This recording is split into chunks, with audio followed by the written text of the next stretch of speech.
Hello, everyone. I'm Bill Raggio, a senior fellow at Foundation for Defense of Democracies and editor of FDD's Long War Journal.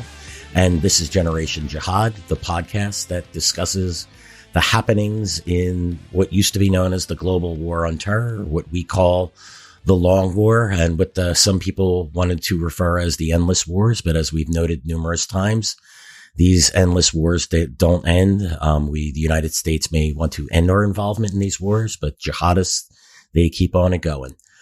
Today, I have my friend and colleague, Caleb Weiss. He's a senior analyst at the Bridgeway Foundation and a contributor and analyst for FDD's Long War Journal. Caleb, always a pleasure to have you on. Thank you again for having me. At this point, I feel like I'm just like a normal co-host rather than a guest.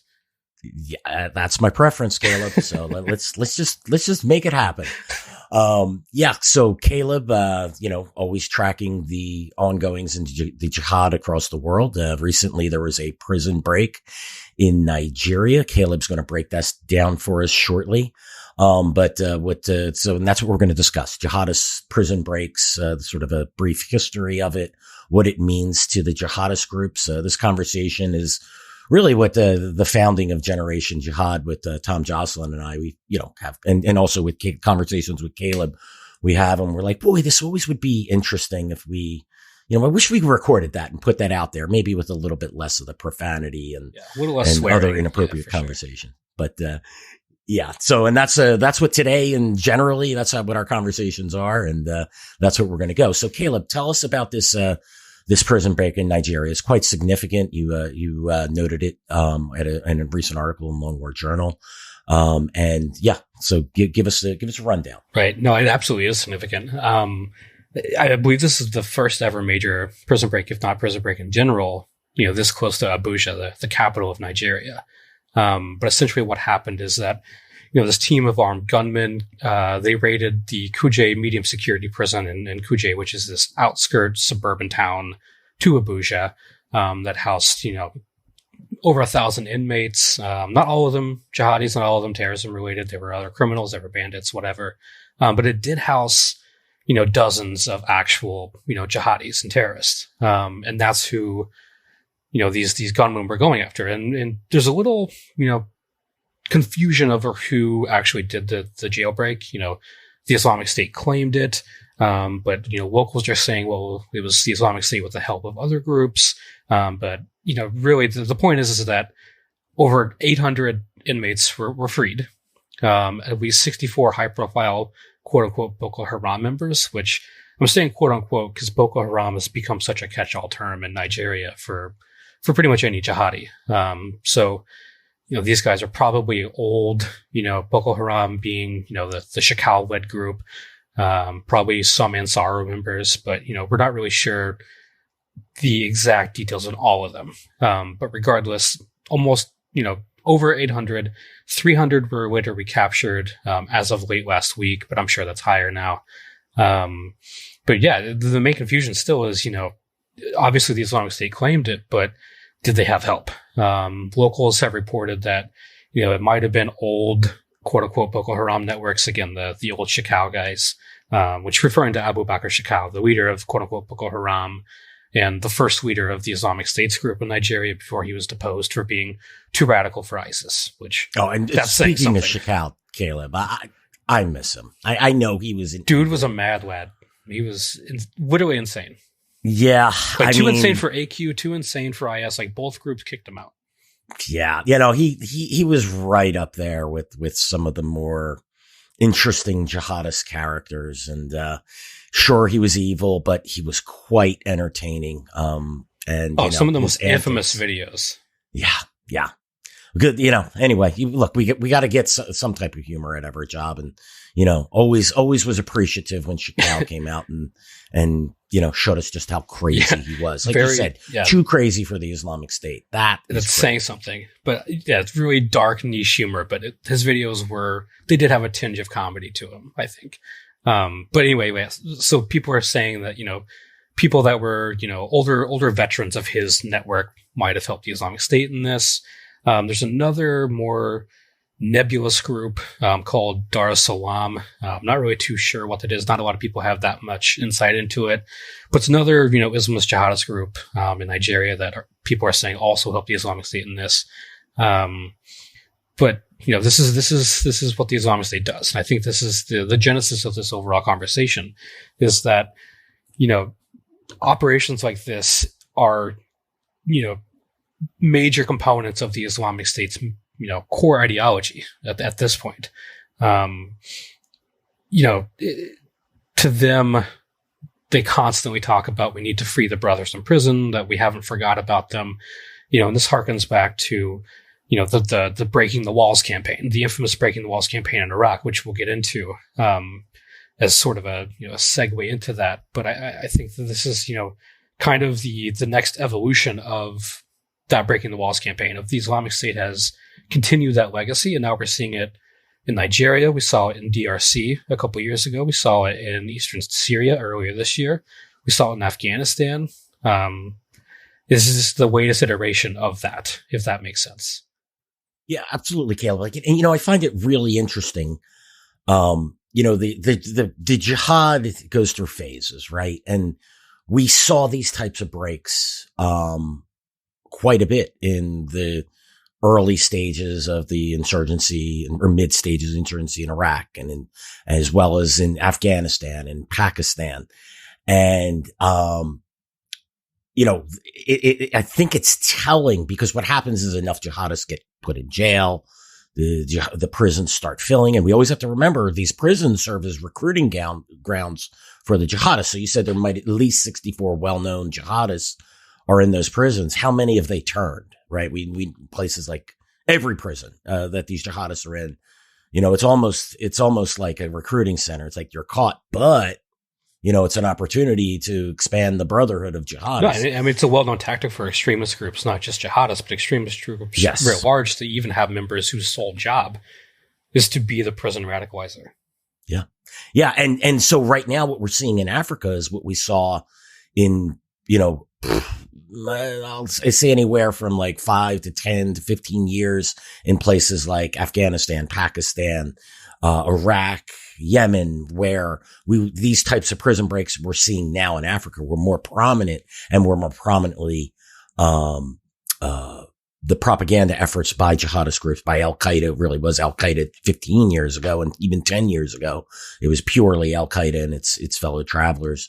There was a promotion, and then we're seeing a lot less of that today. Right. No, and this propaganda thing I want to hit on just a little bit, because I think, when we talk about why jihadis do prison breaks, or why they make it such a big deal, everyone I think understands the propaganda aspect, right? Because it's super easy propaganda to not only show that, to your fellow travelers that, we haven't forgot about you, that we're actively doing things to help our, imprisoned brothers, but also it makes, governments look weak. It makes, their government enemies look completely incapable of stopping this. But I think there are other, major benefits of prison breaks that might not necessarily be as obvious as propaganda. And that's, you're freeing leaders potentially. You're freeing, well-connected individuals. You're freeing well-trained individuals. You're freeing military commanders. You're freeing strategists.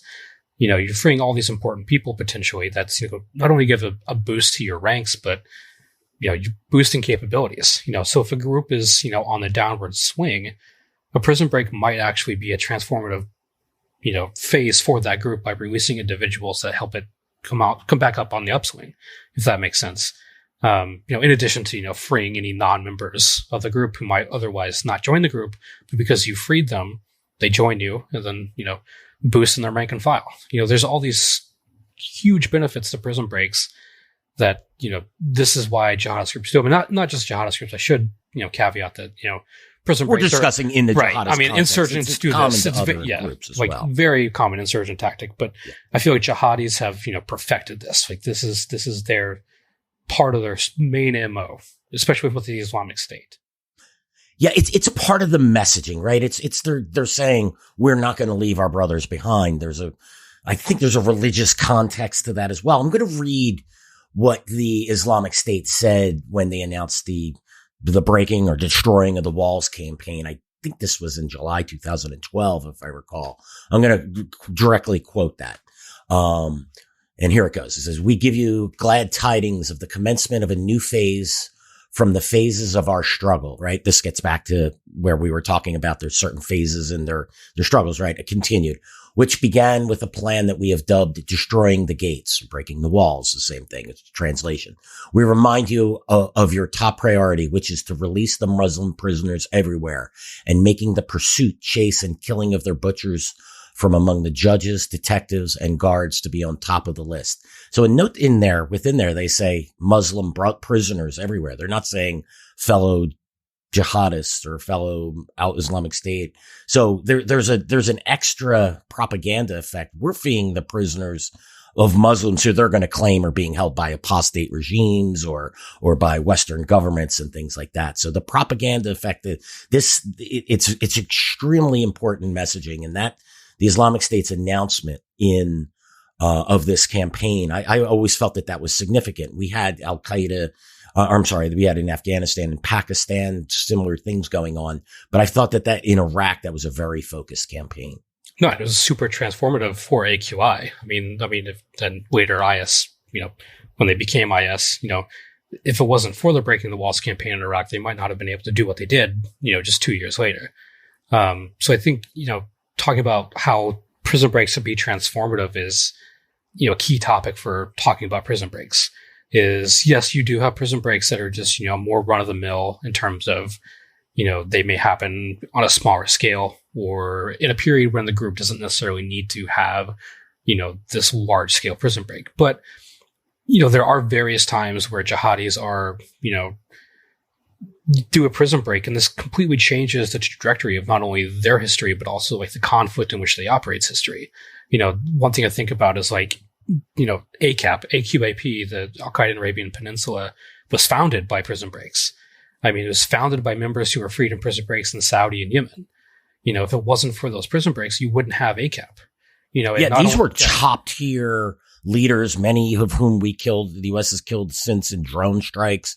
I seem to recall 7 of their top 10 leaders, and I may be off on that number, but it was a significant portion of their emir, deputy emir, military leader, and whatnot were either prisoners or members who were freed from the Guantanamo Bay, Saudi prisons. Yeah, look at Nasser al-Wahishi, who was one of the first leaders. He was a GM of AQ writ large. I mean, he was one of those that was freed in 2006. One of the first iterations of AQAP's leadership. He himself was freed in a prison break. I think Qasim al-Raimi was freed. I think drawing a blank on the names. Batarfi, I think the current leader Barfi was, yes, exactly. I mean, all these dudes came from prison break, and this is not just we're harping on Yemen here, but Yemen is just one example. I mean, Bill, I think we could talk about AFPAC, of literally all the prison breaks that Taliban did over the years, so that the Pakistani Taliban. Yeah, I'll give you a couple of examples of prison breaks in Afghanistan. We're going to go back to 2008 and 2011 in Kandahar province. The Taliban, Kandahar, the prison in Kandahar is in Kandahar city, the capital of Kandahar province. This at this point in time was a relatively secure location, particularly in 2011. In the one prison break, in the 2 prison breaks combined, 1,500 prisoners freed. Most of them were Taliban. I think it was somewhere around 70 to 80% of them were Taliban. In another prison break in Ghazni province in 2015, they freed 140 prisoners. Almost all of those, again, were Taliban. So it was a force multiple. The Afghan government, between freeing prisoners and attempts to appease the Taliban or conducting prisoner swaps with the Taliban, and then these prison breaks, which occurred quite routinely on a smaller scale. There were other prison breaks. Taliban were replenishing the ranks, and they were promoting these prison breaks even in English language on Voice of Jihad. It's a main propaganda outlet, and it was very important to the Taliban to for their messaging. We're going to take care of all Muslim prisoners, not just our own. And this government is weak. Always a constant message with the Taliban. and then they replenished the rank and file as well as their leadership cadres. It was extremely important for the Taliban. And of course they control all of Afghanistan today. And then in Pakistan, there was, several significant prison breaks. The biggest one that I recall was in April 2012. That was 400 prisoners were freed from a prison in the district of Banu, which is right next to the tribal agencies along the border. You had the head of the Pakistani Taliban and his deputy, Hakimullah Masood and Norwali, I can't recall the deputy's name. We killed both of these guys in drone strikes.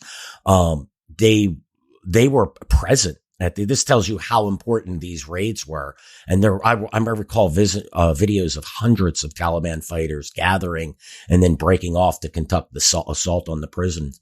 And then the Pakistani Taliban, about less than a year later, they announced the formation of a group called the Ansar al-Asir.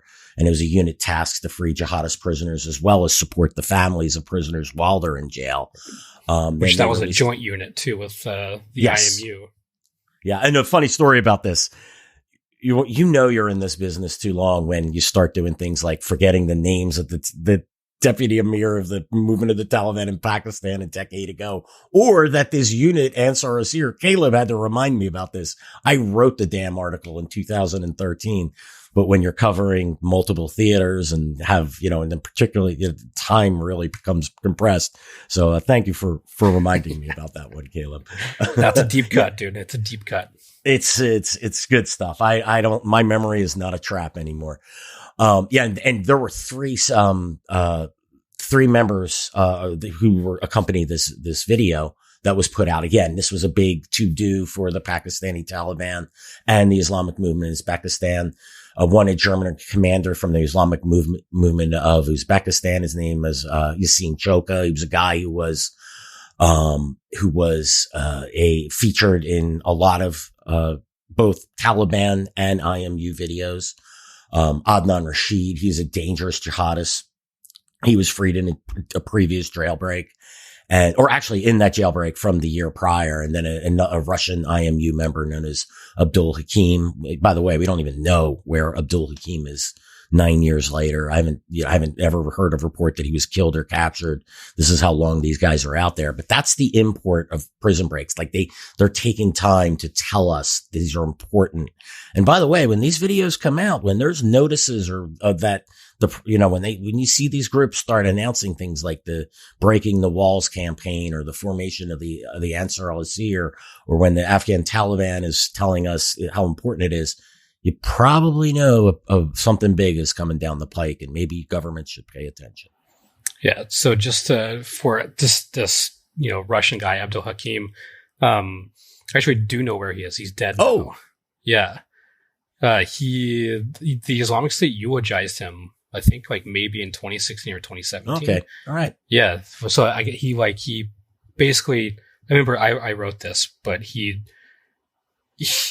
think he left the IMU following the break, their dissolution by the Taliban after they joined the Islamic State, and somehow found his way to Syria and Iraq and fought with IS there, then was eventually killed.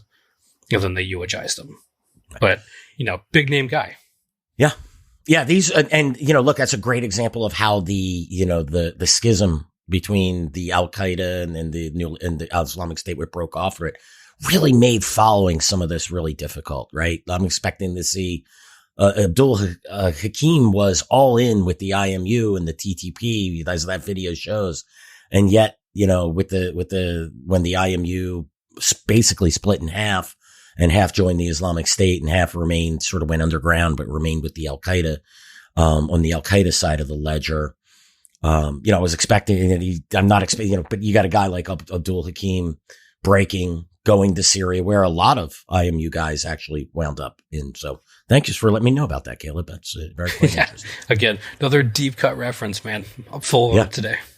Yeah, no, listen, you got my back. That's for sure. Man, it's so fascinating to me of all of this, all of these aspects, really. But one thing that I think, when we had this discussion the other day that we talked about is like the doctrinal differences between AQ and IS in terms of jihadi prison breaks. And I think, this Nigeria one it kind of epitomizes it a little bit of, the Islamic State has made so many different calls in the last few years of we need to do prison breaks. We need to free our brothers. We need to do this.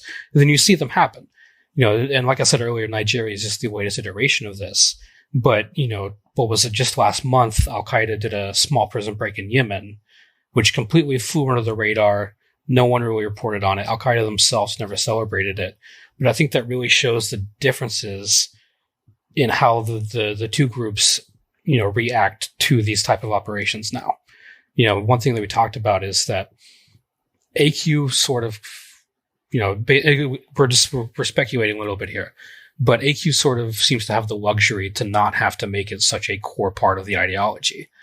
You do have some of their members imprisoned in Yemen, but not to the same scale that they were before. Them along with the Taliban control Afghanistan, they have all sorts of deals with the Pakistani state. Really the only places that they need to care about their jihadi prisoners would be in Africa. But even then, you don't really read too much about, Shabab members being detained. More often than not, they're killed in battle. Same thing in the Sahel.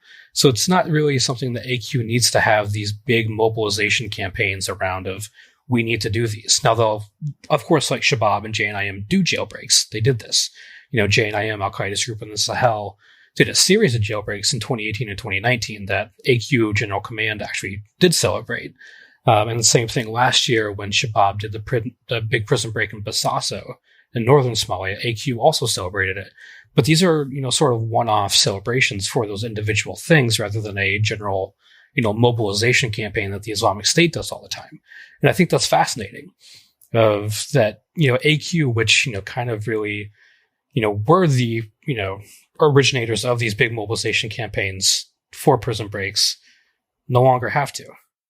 Yeah, and Caleb, part of me, and again, we're speculating as to why. Why is there this different messaging campaign, propaganda campaign difference?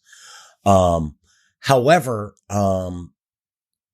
I have a feeling some of this may have to do with establishment, right? The Al-Qaeda brand is established at this point. By the time, and the same thing with the Taliban, like their insurgencies were at a level in all these theaters where the beyond that they have to push this message that we're not going to leave you behind, that we're here to free you or free you for our brother. It's almost like that message has been put forward and has permeated, and that now they're just doing, right? They're leading by an example and they don't have to, whereas it seems to me like the Islamic State is still trying to establish. I know it's kind of strange because, particularly in the reporting, the Islamic State gets far more attention than the Al-Qaeda does in operations, even though I would argue Al-Qaeda has a far greater footprint and has had far greater success in the jihad. As you look at it where it stands today, I just still think the Islamic State is, and again, the organization's only we're looking at 6, 7, 8 years now of establishment. And I just don't think, I think they're still trying to push that message that, that they're the ones that are fighting for the rights of the Muslims, where Al-Qaeda can say, we've been doing it all along. Right. This is just business as usual. I mean, how much of this is like differences in like the core, ideological MOs, in the sense that, look at like 2 years ago when Al-Qaeda did the prisoner swap in Mali, they got to free hundreds of prisoners by doing nothing. Essentially, by going down these, quote unquote negotiations to free, certain Malian lawmakers they were holding, European hostages, but that's relatively minor for them to do in exchange for hundreds of guys they got released. They didn't have to do any attacks for that. There's no one really, the Islamic State, wouldn't negotiate in general, but like no state would also be willing to negotiate with the Islamic State.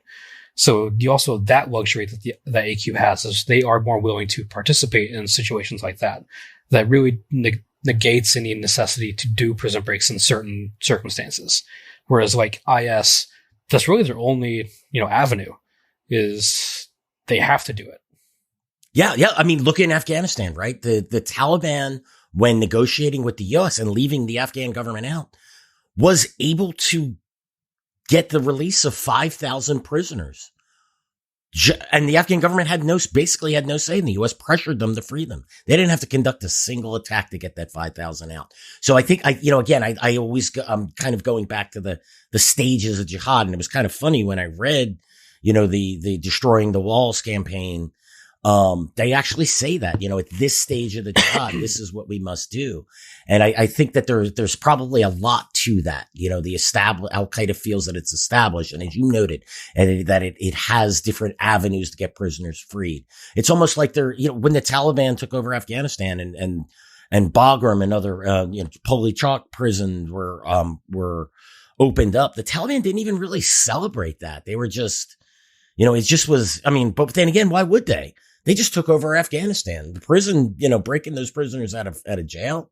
That was just sort of a consequence of taking over Afghanistan. So again, it's different stages. That messaging campaign is far more important. Yeah. This whole aspect is fascinating to me. And this isn't to say that AQ doesn't necessarily call for mobilization campaigns in general. They do kind of, I think one thing that stands out is, Weiss Al-Qaeda, Aifa Siddiqui, who's, was arrested for, I'm a little blurry on the details. You know it better than me, but regardless, she's in prison in the U.S. and AQ has made numerous calls since her imprisonment of, we need to free her. That's like the only sort of mobilization campaign for a prison break that I can think of off the top of my head that they do all the time. And the other person was the blind sheikh, yes, right? Those were the two. They were the big two. Aifa Siddiqui, she was Lady Al-Qaeda, captured in Ghazni province in Afghanistan. I want to say in like 2006 or 7. And yeah, she's convicted. She was apparently plotting to conduct a chemical attacks, or she was scouting for Al-Qaeda attacks in the United States. She is and all of the groups do it though. Even the Islamic State calls her the Taliban, the Afghan, the Pakistani Taliban, Al-Qaeda. Same thing with the blind sheikh.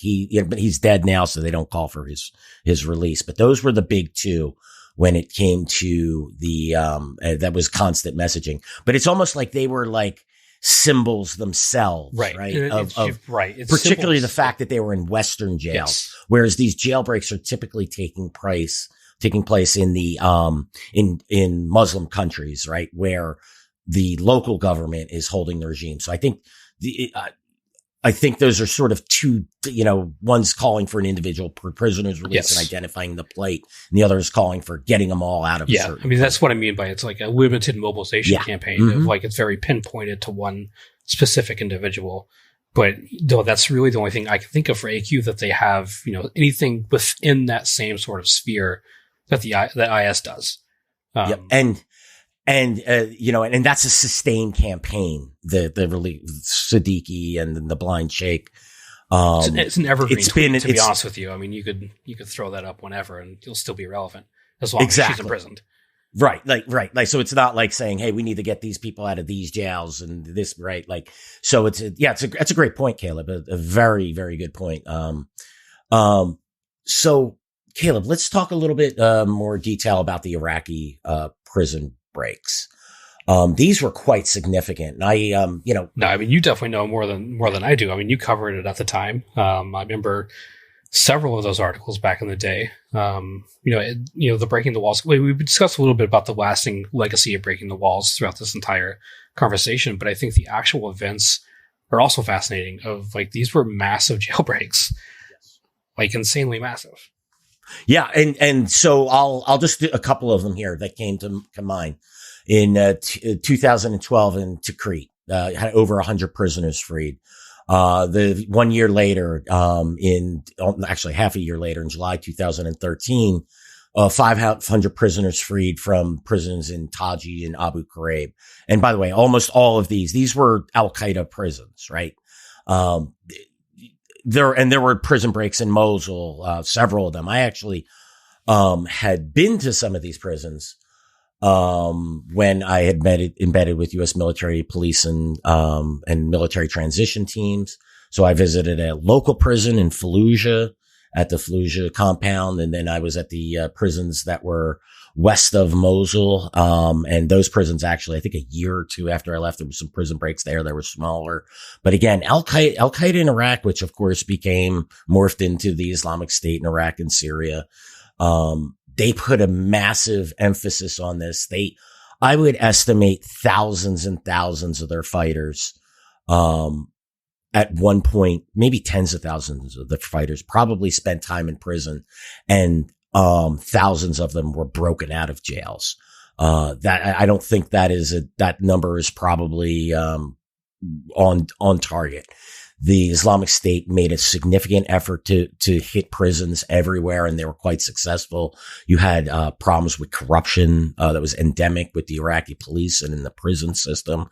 And then you had the issue of these prisons being, local university of jihads, where they would just, Al-Qaeda was massively recruiting prisoners. I believe the previous emir of the Islamic State was in one of these, served time at one of these prisons and was, yes, he did. Yeah. And so that's the level of leadership that you had he was at the Buka prison. I mean, and there were thousands at Buka, thousands at Abu Ghraib. Taji was a very big prison. The prison in Mosul was very large. I believe the prison in Tikrit was a significant sized prison. And these jihadist groups were recruiting in these prisons and organizing in these prisons. And it was quite significant.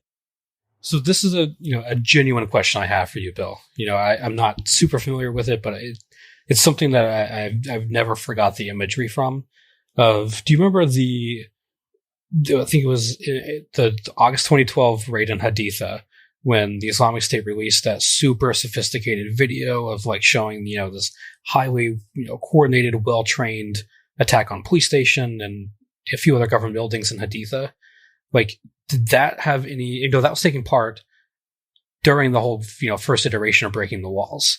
Is that connected to that, or did it have any sort of relevancy of, people being freed from prisons and this has allowed that to happen? Or was it just this general sense of, this is furthering the confusion at that time of, you had all these jailbreaks and now IS is doing this major attack in, a relatively secure city.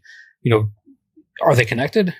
I think they're connected, Caleb. That's a great question. And you mentioned this. It's a little off topic for jailbreaks, but a genuine question. No, but I think it's part of the campaign of Al-Qaeda in Iraq at that time, the sophistication. It's phase 2 of their insurgency. It's part of their resurgence. They're organizing a campaign to free the prisoners, to get them back into the rank and file and to further the insurgency. And in this video that you're talking about, where Al-Qaeda in Iraq raided the city of Haditha and Barwana, cities of Heath, or towns really, of Haditha and Barwana.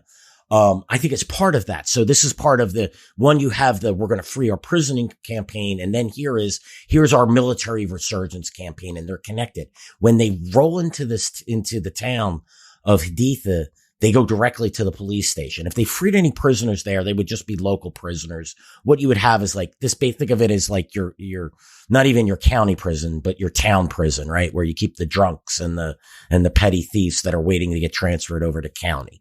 So I'm certain they would have freed anyone there who was related. But this video, you hit the nail on the head. This sticks in my head.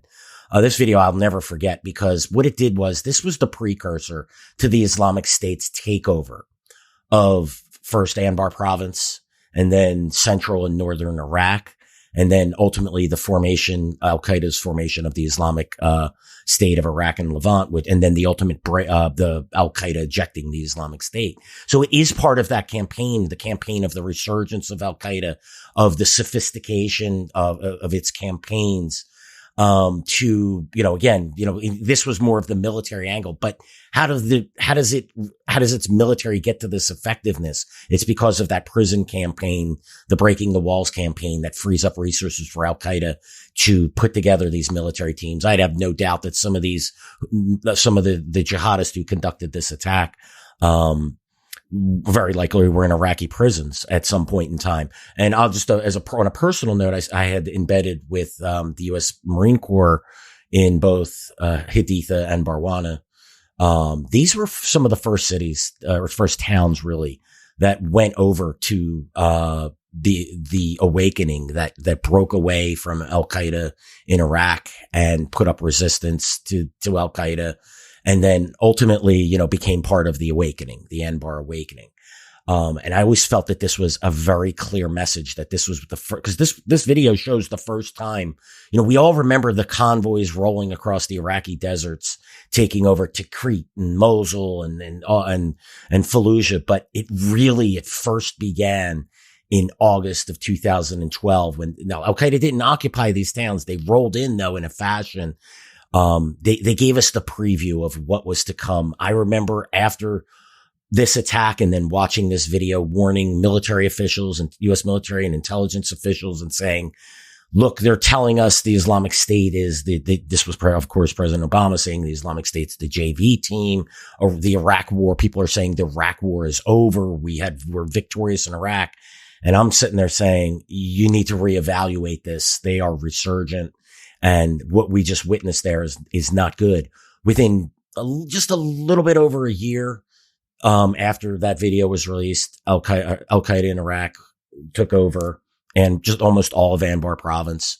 And then, and then half a year later was in full control of Mosul, declared the caliphate. And of course, then you had the Al-Qaeda Islamic State split. Which, I mean, the split between AQ happened shortly after the Anbar thing, didn't it? Because they were also moving into Syria at the time. It happened in 2013, I believe. But regardless. Yeah, you're right. At the time, like Caleb, I'm pretty I'm sure admitting my ignorance here, but it was either like as the Anbar thing was happening or shortly thereafter. It was right after. So that was early 2014 because Al-Qaeda in Iraq took over Anbar in late 2013. I think Ramadi was the last city to go. And that was, I want to say in December 2013 or January 2000. So it was early 2014. And then once but then again, I could be wrong about this. Right. I mean, it's a relatively minor point. Yeah. But in that time frame, you had all of this happening. Yeah. Yeah. I mean, so I was widely speculating of whether or not, that video or like that raid in general was connected to breaking the walls, which, I guess tangentially and perhaps even not tangentially directly related. So look, again, that answers my question. Breaking the walls and then operations like that. That was the resurgence of Al-Qaeda post U.S. surge and withdrawal. And so I think they're intricately linked. I don't think you have the prison breaks that or you have that operation, that sophisticated operation without the prison breaks that occurred both before and then obviously the operations that occur after with the prison breaks afterward as well. So yeah, I don't view events like that in a vacuum. They're intricately linked. Al-Qaeda knew that it needed to replenish its ranks. It knew it had good fighters and good leaders in prisons and all it had to do was get them. And then we can conduct more operations like Haditha. And if you haven't seen the video, try to find it somewhere. It is, I mean, for fair warning, it is brutal, but like it is, I've never seen, it was the first time I've ever seen anything like that. Just the sheer sophistication of that, the execution of that raid was, it was like Western Hollywood style of production. It was really, that's also another harbinger of what IS would do on the media side. But for real, that video is so important, I think.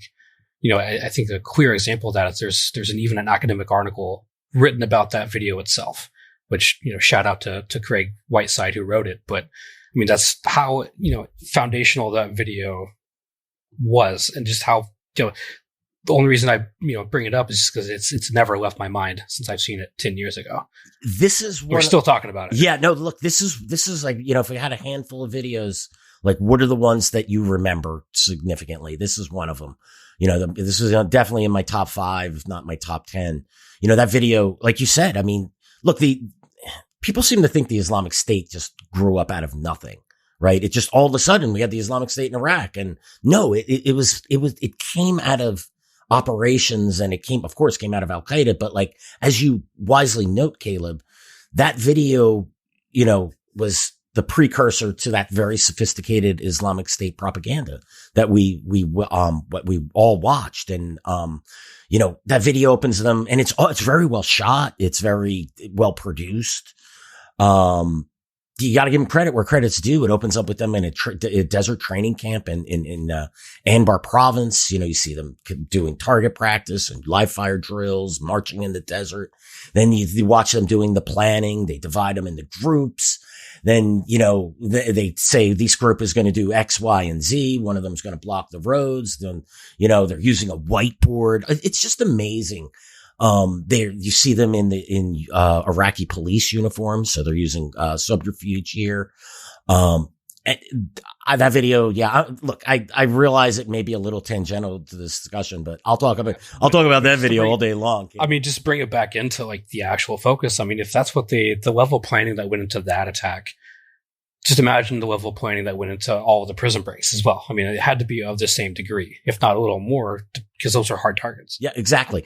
And, another one of those videos that goes into that top 10, that's the video where they show the prison break in, with the TTP or the movement of the Taliban in Pakistan when they did that Banu prison break. I'm looking at them organizing their forces. You're seeing the top leaders of the movement of the Taliban in Pakistan operating in the open with hundreds of fighters and organizing their people. And then you're watching video of them getting broke, So the propaganda, the military aspect, the campaign to free their prisoners, it's all intricately linked.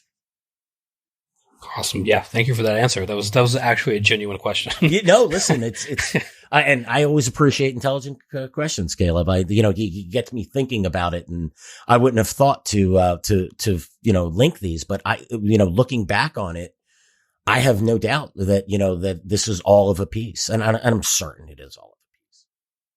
Right. Now, if we're going to talk about, videos that stand out, which, again, we're getting a little off topic, but it's our show. We can do what we want, Caleb. Yeah, that's true. Yeah, screw all you guys. You got to listen to us. Or turn us off, but don't.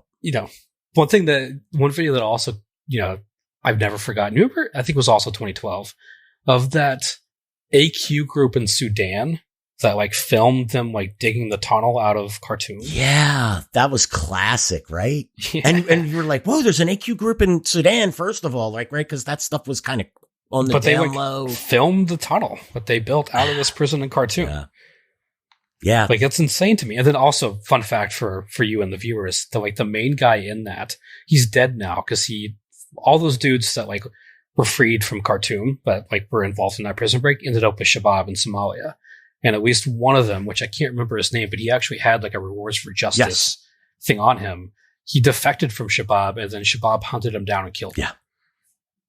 Yeah. But tying it all back to that prison break in Khartoum. Yep. Oh, it's interesting stuff. And speaking of videos, boy, I mean, how many Shabab videos do you think go in the top of that list? Talk about excellent production. I'm not giving them credit. I'm just saying, when you're looking at some of these videos, some of those bases that they overrun, I seem to recall, I think the one in the Kenyan base seemed to the Al-Adai attack in 2016, the one that Kenya lost over 150 troops, if not closer to 200. Yeah, I'll never forget that one too. That's certainly, maybe we'll have to do just a show. What are your top 10 top 10 jihadist videos? That's such a break them dark down. Topic, man. But still, it's I don't know if I want to. I don't know if I do that, because a lot of them that I can't forget are just the one that I got secondhand PTSD from, of just the sheer brutality. I mean, they're all the ones that disturb me are Islamic State videos, but I think that's most people. So maybe we shouldn't do that topic. Yeah, maybe not. Save mental health. Let that one lie. Yeah, the Islamic State stuff was just pure snuff film material. I take the Aaron Zohan has this approach of that, if it doesn't affect your actual research, I don't watch it. Yes. If it's not directly related to what I'm doing, I don't even bother watching anymore, man. Yeah. I always struggled to, what to do with these videos, right? Do we publish clips? Are we pushing jihadist propaganda? But I've ultimately come down on the side of one video I remember where the movement of the Taliban, I think it was the Afghan Taliban, or I think it was the Pakistani Taliban movement.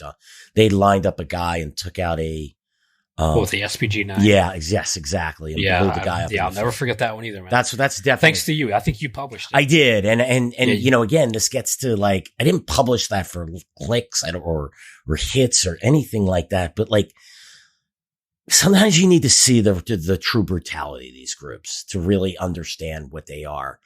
I mean, you want to execute someone. I'm not sitting here saying I endorse that, but I certainly could understand, the mentality and the anger but there's executing someone, and then there's just brazen, needlessly brutal. Yeah. The sheer brutality, and just shows how messed up these individuals are that we're fighting. Yeah. And this is where I struggle. Sometimes you need to see that, or the video, for instance, the attack on the Kenyan troops. I mean, the Kenyans were telling us this didn't happen. Oh, we only lost 15 guys. And then you watch that video and there's no way you come to that conclusion. So sometimes we're just Now these days, I mean, as soon as you put something up, it's probably down in a couple of weeks anyway. Like it's a real shame I can't see that Anbar video. I'm sure I could go back and track it down. It's taken someone down. has it, I'm sure. Yeah. I probably have it in my archive somewhere. I'm not the world's best storer of materials, but you go back and watch that and everything clicks, but they do. In that video, they're brutally executing Iraqi policemen. They line them up. They put zip ties on them. And again, that's a message in itself, right? This is how you treat our prisoners. You zip tie them. You put bags on their head. You put them on their knees. Well, we're going to do this to you. But like you do, I'm not making a moral equivalence, by the way. That's their message. That's what they're trying to get across. I just think that we do need to see these, or some of us do, right? But if that's not your cup of tea, that's quite all right. No, I mean, I think there is some sort of a value of, showing how brutal a group is. But it's always that fine line of where are we crossing the line that we are, perhaps doing their propaganda for them. Yes. The Islamic State stuff, it was real easy, right? I mean, their videos were cookie cutter, put them in the orange jumpsuit, put them on their knees, brandish the big sword, and chop someone's head off. You only needed to see that once to understand. Right. And maybe a picture of the guy, but like, yeah, I stopped watching those after the first one because I knew what that was. And it was very clear that what we were going to see next, and, quite disgusting, but yeah. So weird tangent away from Prison Breaks, yes. But I think, very informative and needed. But hopefully the viewers also thought that, or the listeners. It is, but again, the campaign that we're talking about, right, that accompanies these prison breaks, it's part of the propaganda, and we're talking propaganda here. We're talking about the meaning of their propaganda, and I think they are intricately linked. I mean, again, you get the people into your rank and file because a lot of these guys went through the system, so, yeah. Yeah. So Caleb, do you have anything else to add to the conversation on Prison Breaks? I think we hit all the major points about Prison Breaks that we hit in our conversation. Absolutely. Which I hope everyone enjoyed it. I mean, this was literally a conversation that we had for about the same amount of time too on the phone, that we were just like, shit, man, we should have recorded that. I called Caleb on a quick point, and Caleb, I'm only going to keep you for a minute here. And then we talked about 40 minutes? Hour and a half later. Yeah. That seems to be the crux of our conversations. Caleb, really quick question. Hour and a half later. Well, here you go, folks. You get a little glimpse into our world. It might be a little nerdy, but hopefully we give you a little bit insight. Caleb, thanks again for joining. It's always a pleasure to talk to you, and that job of co-host, it's really yours if you want it. So I'll get back to you on it.